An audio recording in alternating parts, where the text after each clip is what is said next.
उसकी दीदी का देवर कोमा में था। जब वो अस्पताल पहुंची तो डॉक्टर ने उसे देखते ही कहा, अगर इसकी शादी हो जाए तो शायद ये होश में आ जाए। ये सुनते ही जीजाजी उसके पैरों में गिर पड़े। मेरे भाई से शादी कर लो। और इस तरह एक अधमरे व्यक्ति के साथ उसका विवाह हुआ। उसे उसके पास अस्पताल के बिस्तर पर छोड़कर सब चले गए। कुछ ही वक्त बीता था कि अचानक कमरे की बिजली चली गई और फिर अचानक उसे अपने शरीर पर किसी चीज के रेंगने का एहसास हुआ। वो डरकर भागने लगी। आज भी वो दिन उसे याद है जब उसकी जिंदगी की सबसे जिद्दी, सबसे जहरीली और सबसे अजीब कहानी की शुरुआत हुई। वो कॉलेज में थी, अंग्रेजी लिटरेचर की छात्रा। पढ़ाई, समय और सपनों को बहुत गंभीरता से लेती थी। उसका रूटीन एकदम सादा था। क्लास, लाइब्रेरी, घर। उसकी दुनिया में बैलेंस था, व्यवस्था थी। लेकिन तिलक, वो उसकी दुनिया का ठीक उल्टा था। दीदी का देवर था। परिवार में अक्सर देखा सुना पर कभी खास बातचीत नहीं हुई थी। पारिवारिक फंक्शन में अपनी मुस्कान और बेपरवाही के साथ आता, सबसे मिलता और सभी को अच्छा लगता। उसे वो कभी पसंद नहीं आया। शायद उसकी वो लापरवाही उसे ईगो लगती थी, या शायद वो दिखावा जिसे लोग कूल कहते हैं। उसके लिए वो सिर्फ बदतमीज था। उसका पहला सीधा टकराव कॉलेज के एक ग्रुप प्रोजेक्ट में हुआ। प्रोफेसर अमित ने 6 स्टूडेंट की एक टीम बनाई जिसमें वो और तिलक एक साथ थे। जैसे ही उसने उसका नाम सुना, मन ही मन प्रोफेसर को कोसने लगी। इतने सारे नामों में से यही मिला। पहली ही मुलाकात में अंदाजा हो गया कि ये आसान नहीं होगा। तिलक ने मजाक में कहा, तो तुम ही हो वो बिनती जो हर चीज को कायदे से करना पसंद करती है। उसने तुरंत पलटकर जवाब दिया, और तुम वो हो जो हर चीज में एटीट्यूड डालने का मौका ढूंढते हो। उसकी हंसी बिनती को चुभ गई, जैसे उसकी बात उसके लिए तारीफ हो।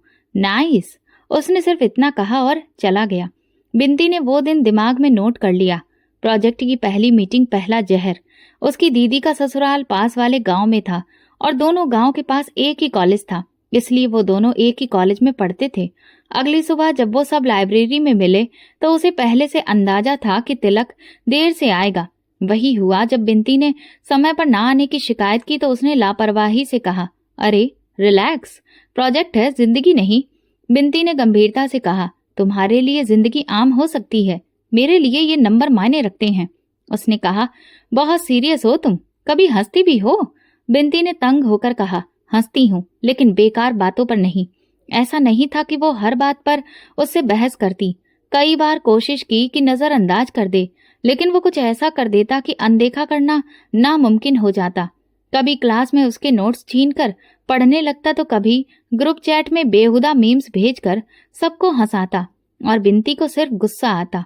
एक दिन जब उसने प्रेजेंटेशन के लिए पूरी समरी बनाकर सबको भेजी तो तिलक ने सिर्फ एक लाइन में रिप्लाई दिया, बहुत बोरिंग, थोड़ा मसाला होना चाहिए। बिनती ने उसका कोई जवाब नहीं दिया, उसे ब्लॉक कर दिया। लेकिन वो वहीं नहीं रुका। अगले दिन पूरी क्लास के सामने कह दिया, बिनती ने मुझे ब्लॉक कर दिया क्योंकि मैंने सच बोल दिया।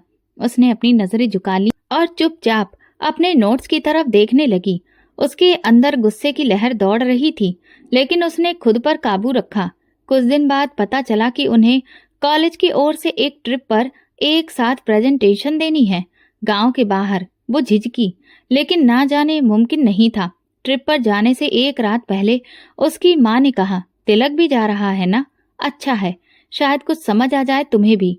उसने अपनी माँ की ओर देखा, जैसे वो भी अब तिलक की फैन क्लब की सदस्य बन चुकी हों। बिनती ने मन ही मन कहा, मुझे सब समझ है, मुझे और कुछ नहीं समझना। अगली सुबह ट्रिप के लिए बस मैं तिलक के उसके बराबर में आकर बैठ गया। उसने तुरंत कहा, ये सीट पहले से ली गई है? उसने मुस्कुराकर पूछा, किसके लिए? बिनती ने ठंडे स्वर में जवाब दिया, खामोशी के लिए। वो बस हंसा और बैठा रहा। उसने अपनी नजरें खिड़की से बाहर जमा दी, लेकिन उसकी मौजूदगी हर पल खलती रही। उनकी प्रेजेंटेशन ठीक रही, लेकिन अंत में तिलक ने वही किया जिसका उसे डर था। उसने उसकी लिखी हुई स्क्रिप्ट को बदलकर मजाकिया बना दिया और सब हंस पड़े। जब सब तारीफ कर रहे थे वो चुप थी। वापसी में बस में उसने पास आकर कहा, शुक्रिया तो कहो, तुम्हारी बोरिंग स्क्रिप्ट में जान डाल दी आज। बिनती ने पलटकर कहा, तुम्हारी हर बात तुम्हारी एटीट्यूड की निशानी है तिलक।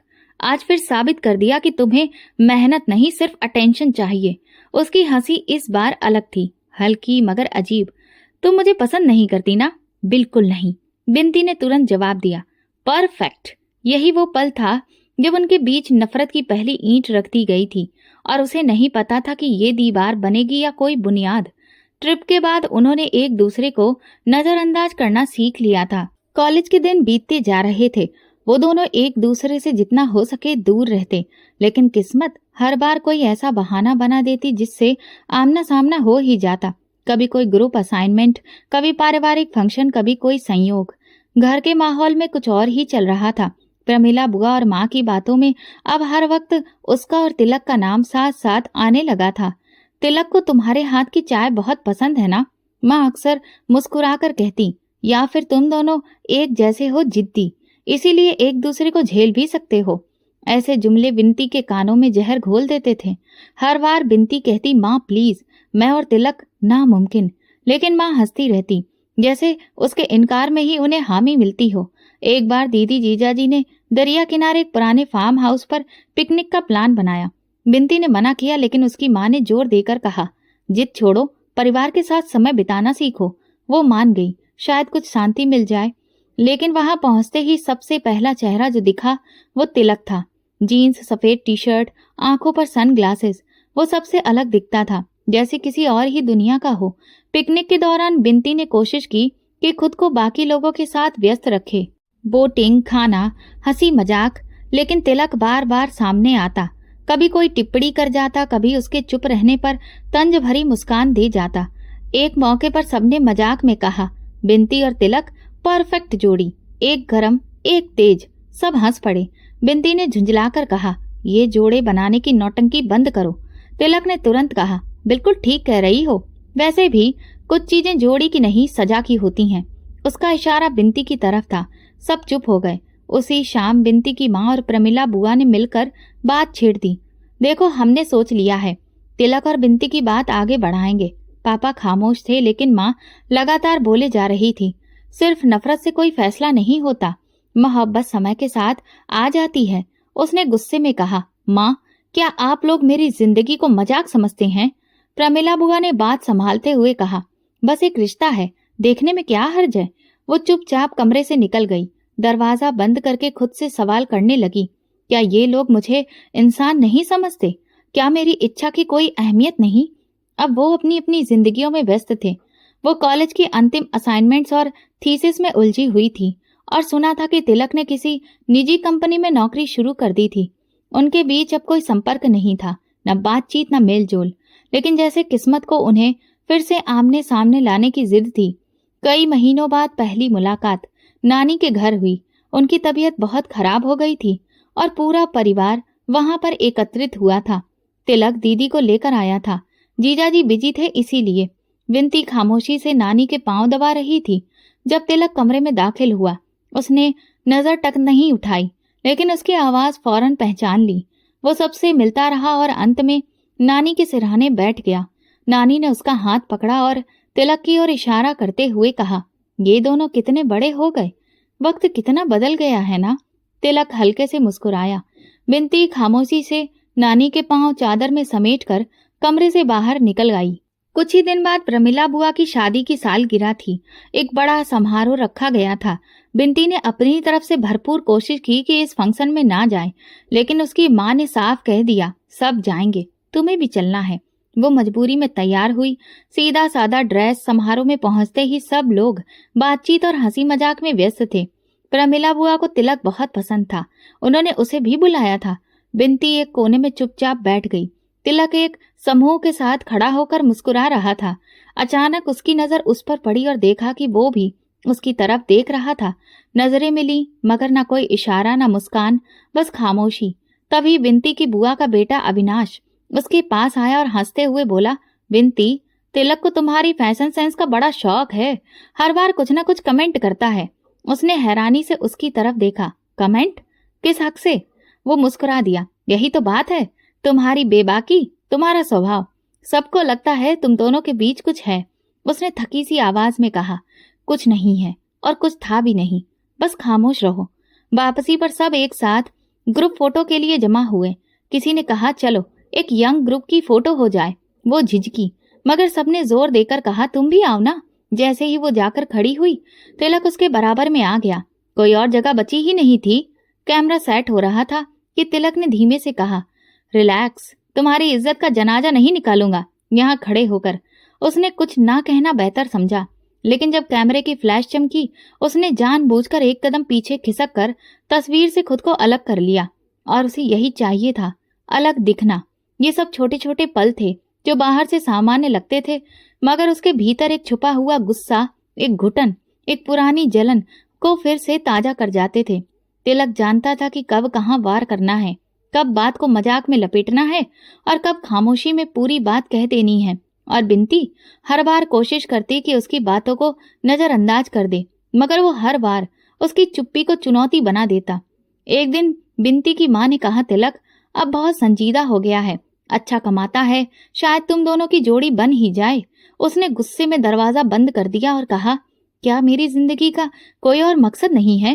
क्या हर बार बात शादी की ही होनी चाहिए? माँ चुप हो गई, मगर उसे वो पल अजीब सा लगा, जैसे वो अपनी ही जिंदगी का नियंत्रण खो चुकी है। तिलक उसकी जिंदगी से जा चुका था, लेकिन बार बार किसी न किसी रूप में लौट आता था। एक बात, एक समारोह, एक पुराना तंज, वो उसके दिल में नहीं था, लेकिन उसकी सोच का हिस्सा बन गया था। वो हर दिन उसे भूलने की नाकाम कोशिश करती थी। ये सब जैसे कोई खामोश साजिश थी, जिसके बारे में उसे कोई सूचना नहीं मिली थी। उसकी माँ ने बस इतना कहा, रविवार के लिए तुम्हारे कपड़े प्रेस होकर आ गए हैं, सब रिश्तेदार आ रहे हैं, अपनी शक्ल ठीक कर लो। उसे लगा शायद कोई दावत है या नानी के घर पारिवारिक मिलन होगा। उसने बहस नहीं की, बस हाँ में सर हिलाया, लेकिन दिल में एक अनकही घबराहट थी जो हर पल बढ़ती जा रही थी। रविवार की सुबह उसकी माँ ने उसके पलंग पर एक खास कपड़ा रख दिया, चमकदार रंगों से सजा। उसने माथे पर बल डालते हुए पूछा, ये इतना भारी कपड़ा किस खुशी में? उसकी माँ ने नजरें चुराते हुए कहा, बस थोड़ा औपचारिक माहौल है, सब अच्छे से आएंगे, तुम बेवजह जिद मत करना, बात इज्जत की है। जब वो नानी के घर पहुंची तो पूरा आंगन सजाया गया था, लाइटिंग, कुर्सियां। अंदर दाखिल होते ही उसने मौसी, प्रमिला बुआ और चाची को देखा। सबके चेहरे पर औपचारिक मुस्कानें थीं, मगर आंखों में एक अजीब सी चमक थी। तभी उसने तिलक को देखा, सफेद कुर्ता पजामा पहने, जूते उतारकर नानी के कमरे में जा रहा था और फिर कुछ ही क्षण में वापस आता हुआ। वो उसे देखकर एक पल को ठिठका, फिर नजरें फेर ली। उसने धीरे से पूछा, माँ, ये सब क्या हो रहा है? उसकी माँ ने जल्दी से उसका हाथ दबाते हुए कहा, बस बैठ जा, सब भले लोग हैं, तुम्हारा ही भला चाहते हैं। उसने खुद को संभाला, मगर मन की बेचैनी अब खुलकर सामने आ चुकी थी। मिठाई बांटी गई, दीदी ने सबको चाय दी और फिर वो क्षण आया जब चांदी की एक छोटी सी थाली में अंगूठी रखकर लाई गई। सबकी नजरें उस पर टिकी थीं। प्रमिला बुआ आगे बढ़ी, तिलक के हाथ में अंगूठी थमाई और कहा, बेटा पहना दो। उसे यकीन ही नहीं हुआ, वो जैसे पत्थर की हो गई थी। तिलक ने अंगूठी ली, उसकी ओर बढ़ा, मगर तभी उसके चेहरे के भाव बदलने लगे। उसकी बाहों पर शिकन आ गई, आंखों में गुस्सा था, होठों पर कड़वाहट। रुकिए, उसने ऊंची आवाज में कहा। सब चौंक कर पीछे हट गए। मैं ये नाटक नहीं करूंगा, उसने कहा और एक कदम पीछे हटा। अंगूठी वापस थाली में रखी और मेज पर जोर से हाथ मारा। मेज हिली, चाय के कप डगमगाए, कुछ बूंदें उसके सफेद कुर्ते पर गिरी। मैं किसी जिद्दी घमंडी लड़की से शादी नहीं करूंगा, जिसे सिर्फ अपनी बात कहनी है, जो दूसरों की भावनाओं की कद्र करना नहीं जानती, जिसे हर बात में अपनी ही बात सही लगती है। वो मेरी पत्नी नहीं बन सकती। एक पल के लिए जैसे पूरी महफिल सुन्न हो गई। हर आवाज थम गई थी, सिर्फ हवा की हल्की सी सरसराहट और कुछ लोगों की सांसें सुनाई दे रही थीं। बिनती कुर्सी पर बैठी रही, बिल्कुल जड़। उसने कुछ नहीं कहा, हिली भी नहीं। उसकी पलकें तक स्थिर थीं। शायद अंदर ही सब कुछ जम गया था। वो इंसान जो उसे हर बार तंज मारता था, आज सबके सामने उसके अस्तित्व को रौंद गया था। प्रमिला बुआ फौरन बोल पड़ी, बेटा ये क्या कह रहे हो? सब रिश्तेदार बैठे हैं, थोड़ा संयम रखो। तिलक ने सिर्फ इतना कहा, संयम? जब रिश्ते में दिल ही ना हो तब चुप्पी सिर्फ बेवकूफी है। बिनती की माँ ने उसकी तरफ देखा, जैसे कुछ कहना चाहती हो, मगर उसने बस गर्दन घुमाकर उनकी ओर देखा। उसकी आंखों में कोई आंसू नहीं था, सिर्फ एक ठंडा सा विरोध था। वो रुक गया। बिनती चुपचाप उठी और अंदर के कमरे में चली गई, दरवाजा बंद किया और चुपचाप बैठ गई। ना आंखों में आंसू थे, ना होठों पर कोई शिकायत, सिर्फ एक ठंडी सी थकान थी। जैसे बरसों का सफर एक ही दिन में पूरा हो गया हो। कमरे के बाहर से बातों की आवाजें आ रही थीं। कोई कह रहा था, अब क्या जरूरत थी इतनी जल्दी करने की। दूसरा बोला, लड़का ही बदतमीज है। लड़की ने तो कुछ कहा भी नहीं। तीसरे ने कहा, आजकल के बच्चे अपने माँ बाप की इज्जत की परवाह ही नहीं करते। तिलक भी शायद कहीं वहीं था, लेकिन अब उसके लिए वो गैर हो चुका था। उसने जो अल्फाज सबके सामने उसके लिए कहे थे, वो अब कभी वापस नहीं लिए जा सकते थे। रिश्ता नहीं टूटा था, मगर सम्मान टूट चुका था, और जब सम्मान मर जाता है तो रिश्ता अपने आप दफन हो जाता है। अगले दिन सब कुछ फिर से सामान्य हो गया। घर पहुंचते ही बिनती की मां ने कहा, इस रिश्ते को अब भूल जाना चाहिए। उसने सिर्फ सिर हिलाया और अपने कमरे में चली गई। तिलक अब उसके लिए सिर्फ एक इंसान नहीं था, वो एक प्रतीक बन चुका था, जबरन थोपे गए फैसलों और ना मानी गई मर्जी की कीमत का। उसने खुद से कहा, अब उसके फैसले सिर्फ उसके होंगे। उस दिन को वो उसकी कहानी का अंत समझी थी, लेकिन शायद तकदीर ने असली कहानी के लिए अभी पन्ना पलटा ही नहीं था। वो कुछ महीने उसकी जिंदगी के सबसे शांत महीने थे। उसने एक कॉलेज में लेक्चरशिप ज्वाइन कर ली थी। हर सुबह जल्दी उठना, लेक्चर तैयार करना, बच्चों को पढ़ाना, दिन भर एक व्यस्त दिनचर्या में व्यस्त रहना, यही उसकी दुनिया थी। शाम को किताबें और कभी कभी कुछ दोस्तों से मुलाकात। घर में माँ भी संतुष्ट थी कि अब वो अपने काम में लगी हैं और रिश्तों की उलझनों से बाहर आ चुकी हैं। तिलक का नाम जैसे किसी ने मिटा दिया था। उसका कोई जिक्र नहीं करता था, ना वो पूछती थी, ना किसी ने बताया। एक दिन उसकी माँ ने बताया, तिलक का तबादला भोपाल में हो गया है। उसने बस एक हल्की प्रतिक्रिया में अच्छा कहा और फिर से अपनी फाइल खोल ली। ना अब उससे कोई लगाव था, ना गुस्सा, ना नफरत, बस एक अजीब सी बात थी, बिना जुड़ाव के। जिंदगी अपने ढर्रे पर चल रही थी। कुछ हफ्तों बाद उसकी यूनिवर्सिटी में एक सेमिनार आयोजित हुआ। अलग अलग शहरों से गेस्ट आए हुए थे। वो प्रोग्राम की कोऑर्डिनेटर थी, हर चीज पर नजर रख रही थी। एक सेशन के दौरान उसने आयोजकों की सूची पर नजर डाली और एक नाम पर निगाह ठहर गई, Tilak Varma, director marketing, एओटेक solutions. दिल की रफ्तार एक लम्हे को बदली, लेकिन उसने फौरन नजरें फेर ली। उस दिन वो सेशन में आया, लेकिन उनकी नजरें नहीं मिली। कुछ देर बैठा रहा और फिर चुपचाप चला गया। उसे लगा शायद यही आखिरी मुलाकात थी। शायद वो दोनों अब सच में एक दूसरे की जिंदगी से निकल चुके थे, लेकिन शायद किस्मत अभी खेल खत्म नहीं करना चाहती थी। दोपहर का वक्त था। वो कैंटीन से लौट रही थी जब उसकी माँ का फोन आया। उनकी आवाज कांप रही थी, बेटा फौरन घर आ जाओ। वो घबरा गई, क्या हुआ माँ? सब ठीक है, बस आ जाओ, बाद में बताती हूँ। घर पहुंचते ही माहौल कुछ अजीब सा था। उसकी माँ का चेहरा उतरा हुआ था, आंखें नम। तभी जीजा जी की आवाज सुनाई दी, जो फोन पर बात कर रहे थे। डॉक्टर कह रहे हैं दिमाग पर चोट आई है, कुछ कहा नहीं जा सकता। उसकी माँ ने उसके कंधे पर हाथ रखा। तिलक का एक्सीडेंट हो गया है। गाड़ी पलट गई। वो खामोश खड़ी रही, जैसे कुछ सुनाई ही नहीं दे रहा हो। वो शख्स जिसके साथ उसकी हर बात तानों से भरी थी, आज अस्पताल के किसी बिस्तर पर जिंदगी और मौत के बीच पड़ा था। पापा ने धीरे से कहा, बेटा हमें कल सुबह भोपाल जाना है, दामाद जी ने सबको बुलाया है। अगले दिन वो रवाना हुए। पूरा सफर खामोशी में बीता। उसने खिड़की के बाहर देखते हुए खुद को बार बार समझाया, तुम्हें फर्क नहीं पड़ना चाहिए, तुम्हें कुछ महसूस नहीं करना चाहिए। मगर दिल जैसे हर तर्क को दरकिनार कर रहा था। अस्पताल पहुंचे तो माहौल भारी था। हल्की रोशनी, कॉरिडोर में चलते डॉक्टर, रिश्तेदारों के घबराए हुए चेहरे और चारों तरफ एक थमी हुई बेचैनी। जीजा जी उन्हें देखकर पास आए। तिलक के पास जाओ, शायद कोई प्रतिक्रिया मिले। डॉक्टर कुछ उम्मीद लगाए बैठे हैं। वो चुप रही और पापा के साथ अंदर चली गई। वही था, वो सफेद बिस्तर पर लेटा हुआ, मशीनों की आवाजें गूंज रही थीं। वो इंसान जिसकी जिंदगी हमेशा एक हरकत में होती थी, आज बिल्कुल निष्क्रिय पड़ा था। वो बिस्तर के पास खड़ी हुई और पहली बार उसके चेहरे को गौर से देखा, बिना किसी गुस्से, बिना किसी नफरत के। वही चेहरा जो कभी हंसते हुए तंज कसता था, वही आंखें जो उसकी खामोशी पर ठहाके लगाती थीं, आज सब खामोश था। उसने धीरे से कहा, तिलक तुम्हें कोई हक नहीं बनता कि यूं खामोश हो जाओ। तुम वही हो जो हर बात पर कुछ न कुछ बोलते थे, हर बात पर मजाक करते थे। अब कुछ कहो, कुछ बोलो। मगर वो नहीं बोला। सिर्फ मॉनिटर की बीप सुनाई देती रही। अस्पताल से बाहर आकर वो नर्सिंग स्टेशन के पास खड़ी थी। तभी डॉक्टर प्रताप जीजाजी से कह रहे थे, इसकी हालत नाजुक है, लेकिन इमोशनल शॉक शायद असर कर जाए। कुछ मरीज अपनों की आवाज़ या कोई इमोशनल बात सुनकर रिएक्ट करते हैं।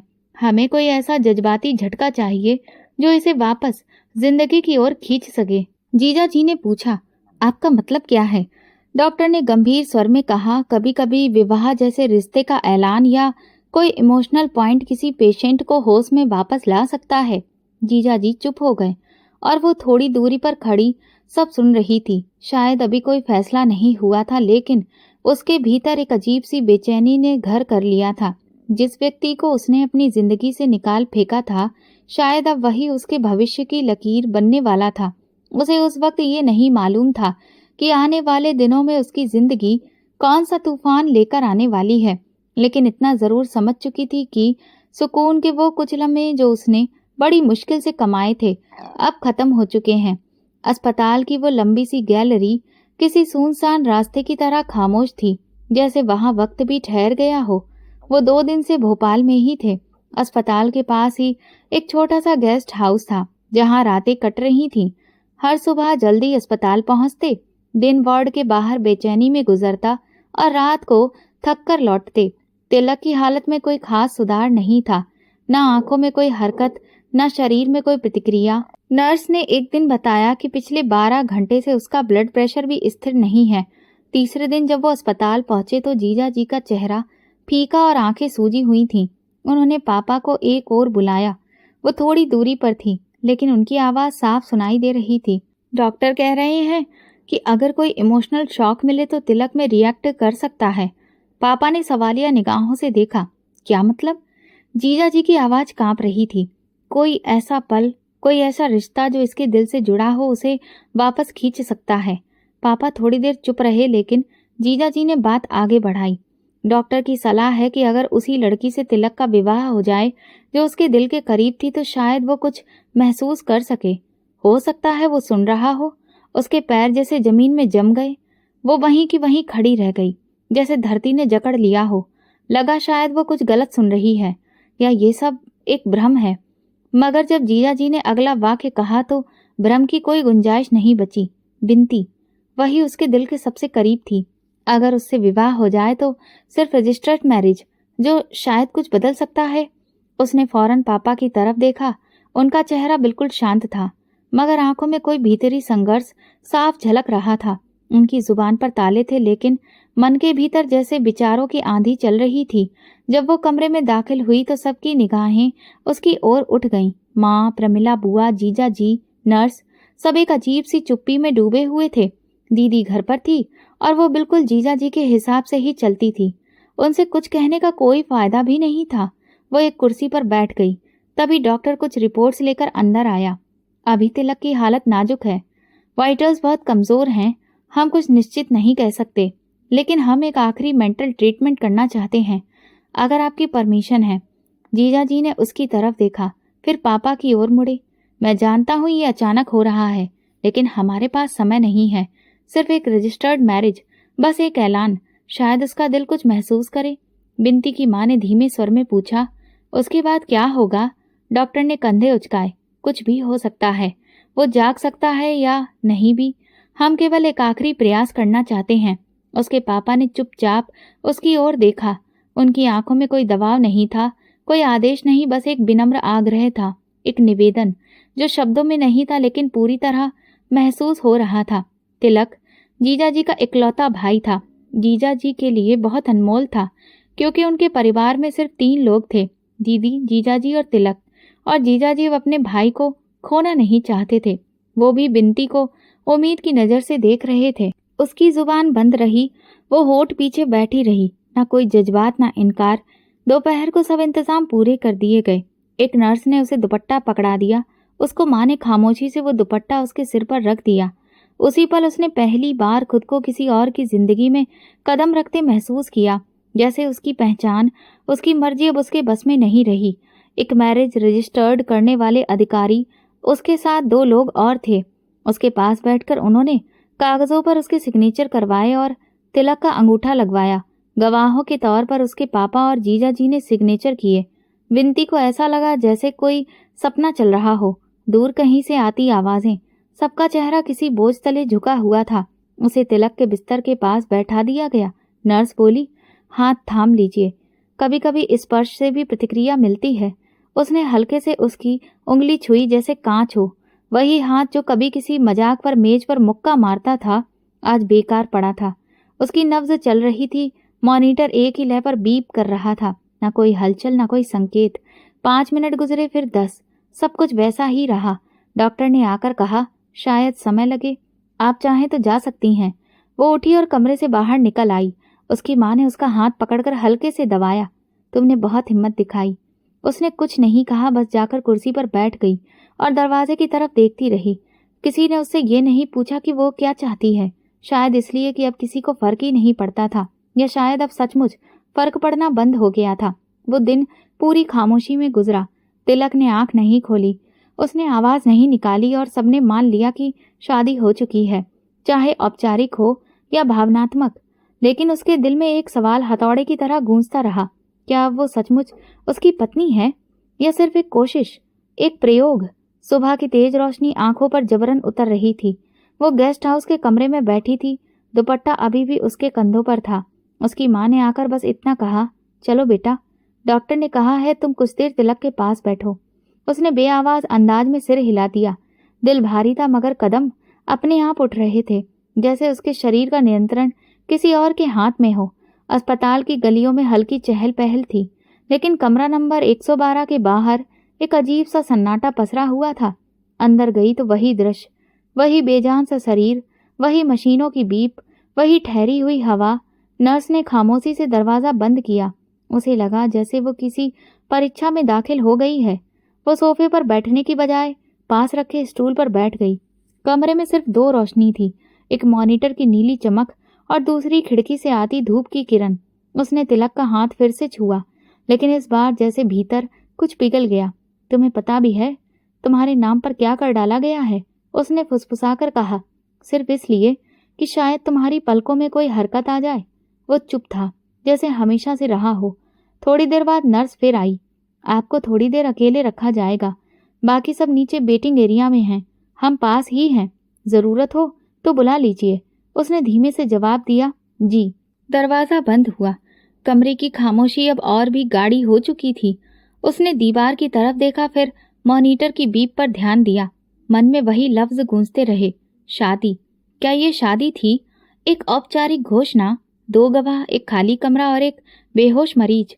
उसने अपने हाथ की उंगलियां देखी, ना कोई अंगूठी, ना कोई दस्तावेज, बस एक धुंधली सी सच्चाई। उसके भीतर एक ठंडा सन्नाटा भर गया, लेकिन आंखें गीली नहीं थीं। कमरे की लाइट हल्की सी झपकी। उसने सिर उठाकर देखा, शायद वोल्टेज कम हुआ था। फिर पूरी रोशनी चली गई। अब सिर्फ मॉनिटर की बीप सुनाई दे रही थी। अचानक दरवाजा चरमराते हुए दोबारा खुला। उसने चौंक कर देखा, लेकिन कुछ नजर नहीं आया, बस एक धुंधला सा साया। कौन? उसने कहा। कोई जवाब नहीं आया, बस कदमों की आहट उसके करीब आती गई। वो साया बिस्तर के दूसरे किनारे से घूमकर उसके सामने आ खड़ा हुआ। उसने पीछे हटने की कोशिश की, लेकिन स्टूल और दीवार के बीच का फासला बहुत ही कम था। अब तुम मेरी हो, एक भारी आवाज गूंजी। ये अधमरा आदमी तुम्हें कुछ नहीं दे सकता। उसके जिस्म में जैसे बिजली दौड़ गई। उसने चीखने की कोशिश की, मगर आवाज गले में ही अटक गई। रुको, हटो, कौन हो तुम? वो खड़ी हो गई, पीछे हटते हुए बिस्तर के दूसरी ओर चली गई। ये तुम्हारा पति है या सिर्फ एक जिस्म जो मुश्किल से सांस ले रहा? आवाज और करीब हुई। उसने दीवार के साथ लगकर पूरी ताकत से चीख मारी, कोई है? किसी को बुलाओ। अचानक मॉनिटर की बीप का पैटर्न बदल गया। वो चौंकी और तिलक की तरफ देखा। उसकी उंगली में मामूली सी हरकत हुई, बीप तेज हो गई। तिलक, उसके मुंह से निकला। अगले पल वो साया पीछे हट गया और दरवाजा जोर से खुला। रोशनी लौटी। नर्स, डॉक्टर, उसकी माँ एक साथ कमरे में दाखिल हुए। क्या हुआ? आप चीख रही थी? नर्स ने घबराकर पूछा। उसने हाँफते हुए दीवार थाम ली। कोई था, कोई आया था। डॉक्टर की नजर फौरन मॉनिटर पर पड़ी। हार्ट रेट बढ़ा है, ये तो बड़ी खबर है। डॉक्टर तिलक के करीब पहुंचा। तिलक, क्या आप मुझे सुन सकते हैं? अगर सुन पा रहे हो तो पलक झपकाएं। और फिर उसकी पलकें हल्की सी हिली। ये होश में आ रहा है। डॉक्टर की आवाज में जोश था। जल्दी न्यूरोलॉजिस्ट को बुलाओ। कमरे में जैसे अचानक एक तूफान उठ गया। उसकी माँ ने उसे सीने से लगाकर कहा, तूने चमत्कार कर दिया। तेरी मौजूदगी ने उसे खींच लिया वापस। उसे कमरे से बाहर ले जाया गया। वो खामोशी से चलती रही, जैसे अब कुछ समझने को बचा ही नहीं था। वेटिंग एरिया में सब लोग एक दूसरे को बधाई दे रहे थे। बिंती का विवाह ही तो था जो असर कर गया। मोहब्बत में बहुत ताकत होती है। अब ये रिश्ता तो असली हो गया। वो सब सुन रही थी, मगर उसके अंदर एक सवाल लगातार हथौड़े की तरह गूंज रहा था। आखिर कमरे में कौन था? किसने उसके करीब आने की कोशिश की थी? उस रात नींद आंखों से कोसों दूर थी। वो सोच रही थी, ये शादी है या सिर्फ प्रयोग? उसने अपने दिल से कहा, सच चाहे जो हो, खामोशी कभी झूठ नहीं बोलती। और उसकी खामोशी चीख चीख कर कह रही थी, ये शादी नहीं थे। अगले दिन तिलक की आंखों में होश की चमक थी, जैसे नींद के जाल से कोई जाग उठा हो। वो उसे देखकर मुस्कुराया, धीमी आवाज में बोला, तुम मेरे लिए आई थी। वो कुछ बोल न सकी, बस सिर हिला दिया। वो बोला, बीवी हो तुम मेरी। उसकी सांस जैसे अटक गई, मगर लबों पर मुस्कुराहट लानी पड़ी। अस्पताल के स्टाफ के सामने कोई और रिएक्ट देना मुमकिन नहीं था। उसने धीरे से कहा, हाँ तिलक। इसके बाद सब कुछ बदलने लगा। तिलक तेजी से ठीक होने लगा, जैसे उसके झूठ ने उसकी जिंदगी को नई रफ्तार दे दी हो। वो रोज अस्पताल जाती, वो खुश होता, उसका हाथ पकड़ता, कभी हंसकर कहता, ये सब तुम्हारे बिना मुमकिन नहीं था। मेरी बीबी। बीबी, ये शब्द हर बार उसके अंदर एक हल्की सी कराह पैदा करता। क्या वो वाकई उसकी पत्नी है? कुछ दिनों बाद तिलक को घर ले आया गया। रिश्तेदार रोज आने लगे। कुछ तिलक को देखकर खुश होते, कुछ उसे देखकर नजरें चुराते। प्रमिला बुआ बार बार कविता का नाम लेती, जैसे कुछ छीना गया हो। कविता तो तिलक का बहुत इंतजार कर रही थी, लेकिन फिर कहती, खैर, जो तकदीर में लिखा हो। उस रोज उस कमरे में समय बिताने को कहा जाता। उसकी माँ कहती, तेरे साथ रहने से उसे जल्दी आराम मिलेगा। वो सिर हिला देती, लेकिन अंदर से खोखली होती जा रही थी। एक दिन जब तिलक सो रहा था, वो उसकी दवाओं की फाइल देखने लगी। दराज खोली तो रसीदें, रिपोर्ट्स और एक नीली फाइल मिली, जिस पर लिखा था पर्सनल। दिल धड़कने लगा। फाइल खोली, कुछ कागज थे। उनमें एक पन्ना ऐसा था जिस पर उसका और तिलक का नाम लिखा था, लेकिन कोई विवाह प्रमाण पत्र, कोई कानूनी दस्तावेज नहीं था। तभी उसके संजय भाई कमरे में दाखिल हो गए। क्या कर रही हो बिंती? वो चौंक गई, फाइल बंद कर दी, बस दवाओं की रिपोर्ट देख रही थी। संजय भाई ने फाइल ले ली और बोले, बिंती, सब कुछ जानने की जरूरत नहीं होती। जो हुआ वही तुम्हारी किस्मत है। उसने उनकी आंखों में झांकने की कोशिश की। संजय भाई, वो विवाह हुआ था ना? उन्होंने उसकी आंखों में नहीं देखा, बस चुपचाप फाइल संभाल कर बाहर चले गए। उस पल एक सवाल उसकी दुनिया के सुकून को निगल गया। एक पुरानी वीडियो सामने आई, शायद अस्पताल के किसी कोने में छिपाकर बनाई गई। डॉक्टर, संजय भाई और वही रजिस्टर्ड मैरिज करने वाला अधिकारी हंसते हुए बैठे थे। डॉक्टर बोला, वाह संजय भाई, क्या अदाकारी की थी। मुझे तो लगा सच में शादी हो रही है। अधिकारी ठहाका मारकर हंसा। शादी में कई लोग होते हैं, लड़की, लड़का और शादी कराने वाला। ये तो बस नाटक था। संजय भाई हंसे, बस वो होश में आ जाए, बाकी लड़की को बताने की क्या जरूरत। वो सोचती रहे कि बीबी है, बुरा क्या है। कैमरा धीरे धीरे जूम आउट करता है, सब देख रहे हैं। ये वीडियो किसी सीसीटीवी से रिकॉर्ड की गई थी, जो अब कहीं सुरक्षित है, लेकिन सच्चाई कोई नहीं जानता। और बिंती, वो अब भी उसी उलझन में जी रही है। उस शाम तिलक ने कहा, आओ पास बैठो। वो बिस्तर के किनारे बैठ गई। वो बोला, मैंने ख्वाब में देखा था, तुम कह रही थी वापस आ जाओ, सब इंतजार कर रहे हैं। वो उसका हाथ थाम कर बोला, कभी सोचा नहीं था कि सब यूं होगा, लेकिन अब लगता है जो हुआ ठीक ही हुआ। उसने सिर हिला दिया, लेकिन दिल में एक अजीब सा खालीपन था। रात को उसकी माँ मेरे कमरे में आई, बालों में हाथ फेरते हुए बोली, बेटा, जिंदगी ने तुझे एक मौका दिया है, इज्जत का रिश्ता है, निभा लेना। उसने धीमे से पूछा, अगर वो विवाह बस एक इलाज का हिस्सा था? उसकी माँ रुक गई, बोली, ऐसा मत सोचो, जो सबके सामने हुआ वही सच्चाई है। वो चुप रही, लेकिन अंदर एक बेचैनी का बीज बोया जा चुका था, जो सच की जमीन पर फूटने को तैयार था। वो सच जो सिर्फ उनके लिए था, उसके लिए नहीं, क्योंकि जो विवाह सबकी आंखों के सामने हुआ था, वो दरअसल एक तमाशा था, और वो बस एक अदाकारा। तिलक अब अपने पैरों पर चलने लगा था, सहारे के बिना चलता। नर्सों की जगह अब वो खुद पानी का गिलास उठा लेता। वो रोज मिलते, बातें करते, कभी लंबी खामोशियां होती, कभी बातें। बाहर से वो एक खुशहाल जोड़े जैसे दिखते, जो किसी बड़ी परीक्षा के बाद साथ आया हो। लेकिन भीतर उनके बीच एक अजीब सी खामोशी पसरी हुई थी, ऐसी खामोशी जो सवालों से भरी थी। वो खुद से बार बार पूछती, क्या ये सब सच है? क्या मैं वाकई उसकी पत्नी हूँ? क्या ये रिश्ता सिर्फ एक नाटक था, या अब मैं सच में किसी की जिंदगी का हिस्सा बन चुकी हूँ? तिलक बदल गया था, वो नरम हो गया था। उसके लहजे में अब तंज नहीं, शुक्रगुजारी थी। एक दोपहर वो कमरे में दाखिल हुई तो उसने बैठे बैठे कहा, तुम जानती हो, जब तुम पहली बार मेरे पास आई थी, मुझे लगा तुम्हारे स्पर्श ने मुझे खींच लिया था। उसने नजरें चुरा ली। कभी कभी इंसान वही देखता है जो वो देखना चाहता है, उसने कहा। उसने हल्की मुस्कान के साथ बिंती की तरफ देखा, और अगर वही चीज असल हो? तुम मेरा सपना बन गई हो बिंती, वो सपना जिसने मुझे मौत के अंधेरे से रोशनी में धकेल दिया। तुम मेरे लिए खुशबू हो, सुकून हो। वो सुनकर शौक रह गई।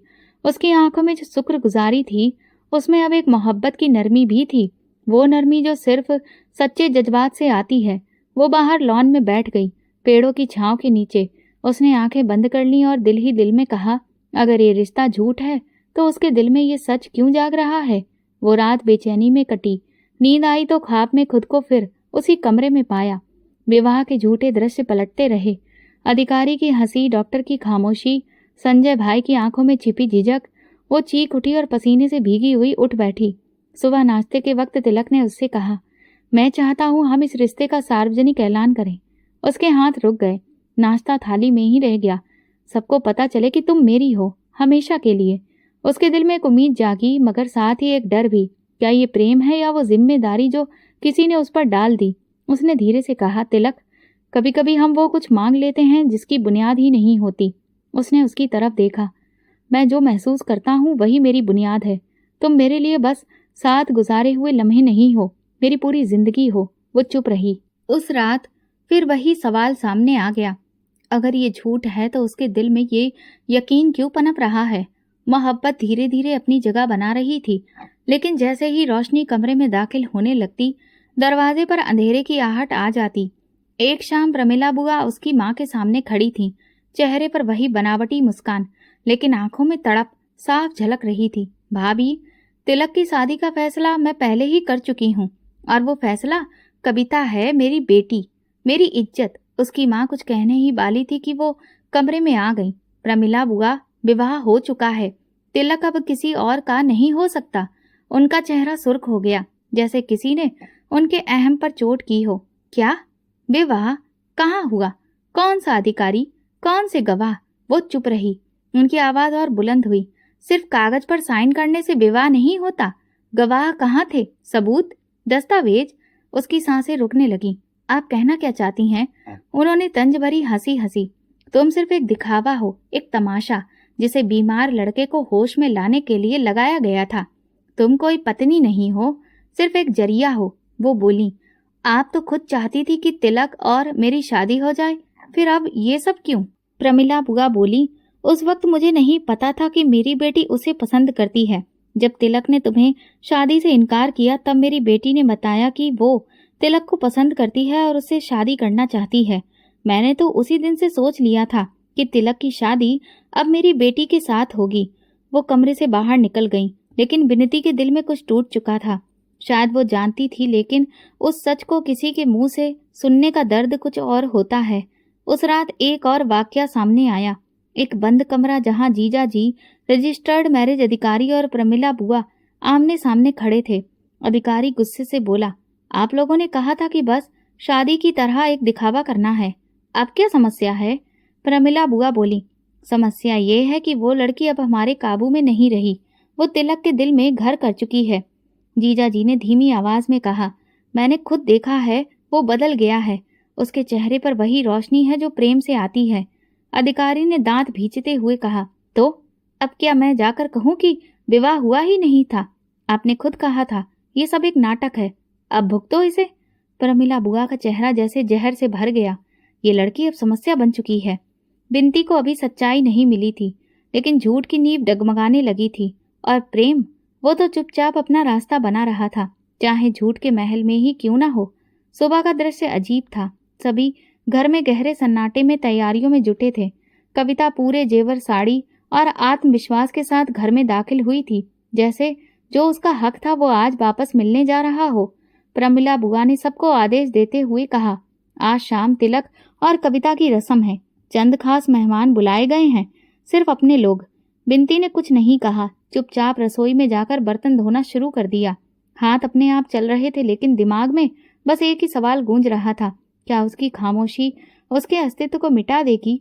दोपहर के वक्त जब वो लॉन से गुजर रही थी, अचानक उसकी नजर कविता पर पड़ी। वो उसके पुराने दुपट्टे में आईने के सामने खड़ी होकर जेवर पहन रही थी और बोल रही थी, असल दुल्हन तो ऐसी दिखती है। तुम तो बस इत्तेफाक से उसके पास पहुंच गई थी, पर आज उसका फैसला हमारे हाथ में वापस आ गया है। बिंती चुपचाप पलटी, अपने कमरे में गई, दरवाजा बंद किया और पहली बार आईने में खुद से पूछा, क्या मैं सचमुच उसकी पत्नी हूँ या सिर्फ एक खामोशी जिसे सबने नजरअंदाज कर दिया? तभी दरवाजे पर दस्तक हुई और उसकी दीदी कमरे में आई। उनका चेहरा काफी बुझा हुआ था। वो बोली, बिंती, मुझे माफ कर दो। बिंती ने कहा, क्या बात है, खुलकर बताइए। दीदी बोली, तुम्हारे जीजा जी ने तुम्हारे साथ धोखा किया है। दरअसल वो पहले तो चाहते थे कि तुम्हारी और तिलक की शादी हो जाए, क्योंकि तिलक तुम्हें मन ही मन पसंद करता था। लेकिन जब तुमने तिलक को कोई भाव नहीं दिया तो तिलक ने तुमसे अपनी सगाई तोड़ दी।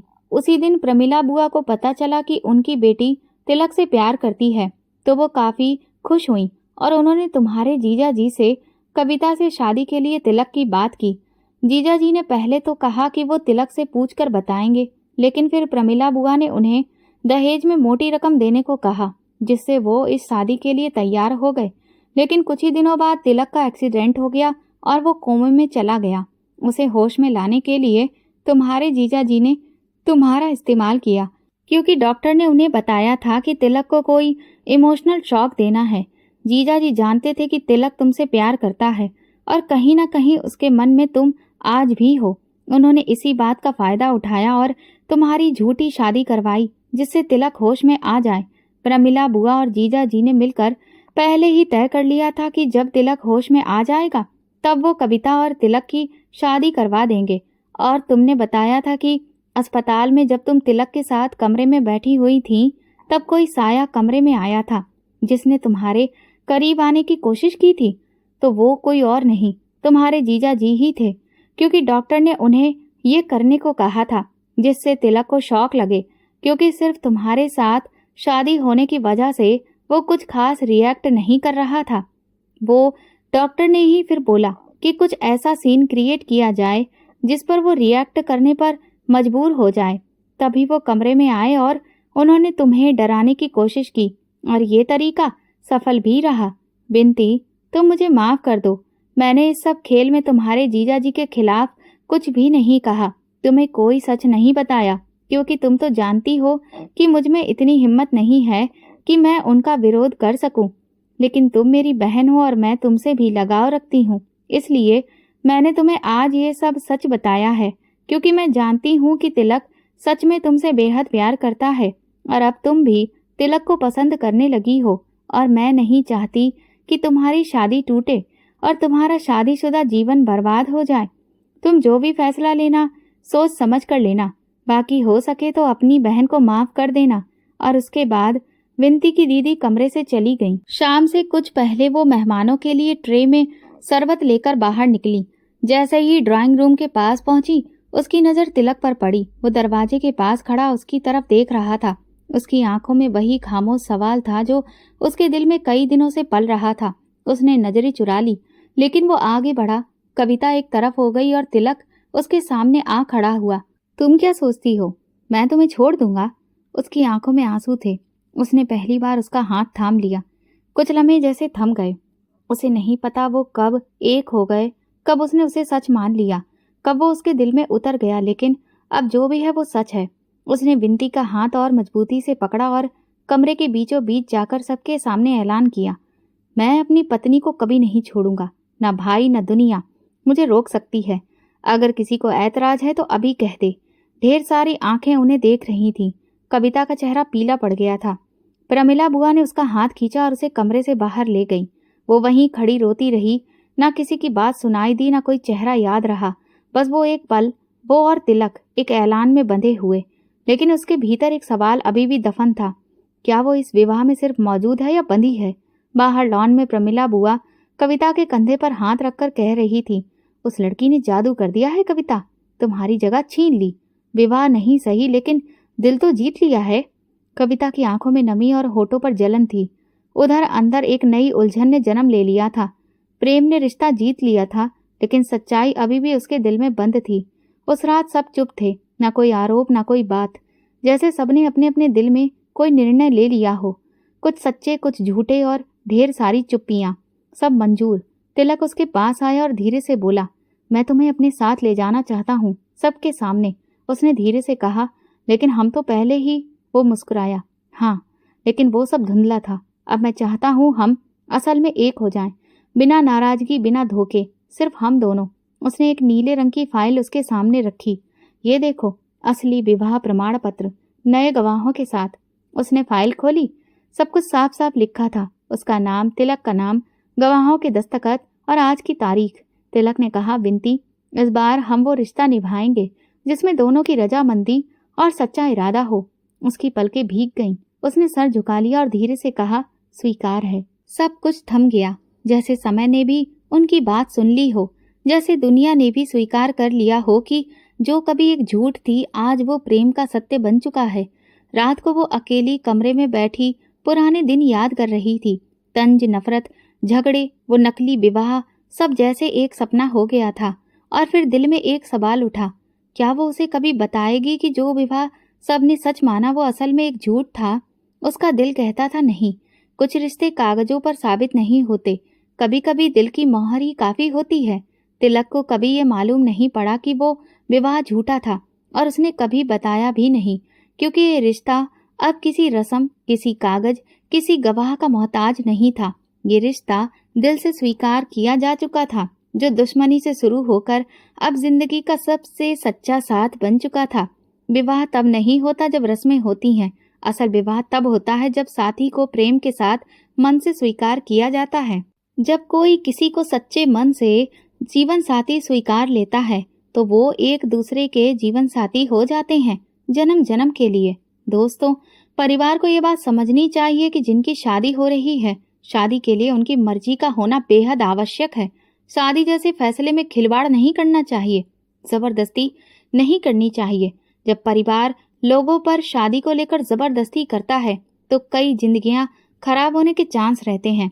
आज विनती को अपने परिवार से कोई लगाव नहीं है, क्योंकि उसके परिवार ने कभी भी उसकी मर्जी को महत्व नहीं दिया। उन्होंने बस अपने हिसाब से उसे हर चीज टोकने की कोशिश की। और दीदी जीजा जी से भी वो अब दूर जा चुकी थी, क्योंकि उन्होंने भी अपने स्वार्थ के लिए उसका उपयोग किया था। तिलक विनती को लेकर भोपाल चला गया था और वहां पर वो एक अच्छी नौकरी कर रहा था। विनती भी एक कॉलेज में पढ़ाने लगी थी। दोनों की जिंदगी पटरी पर आ गई थी और दोनों ने एक प्रेम भरी गृहस्थी बसा ली थी और एक अच्छा खुशहाल जीवन जी रहे थे। तो दोस्तों, अगर आपको हमारी कहानी पसंद आई हो तो कमेंट करके ज़रूर बताएं। वीडियो को लाइक करें और ज़्यादा से ज़्यादा शेयर करें। अगर आप चैनल पर नए हैं तो सब्सक्राइब जरूर करें और नोटिफिकेशन बेल दबाएं ताकि अगली अपडेट सबसे पहले आपको मिले। धन्यवाद।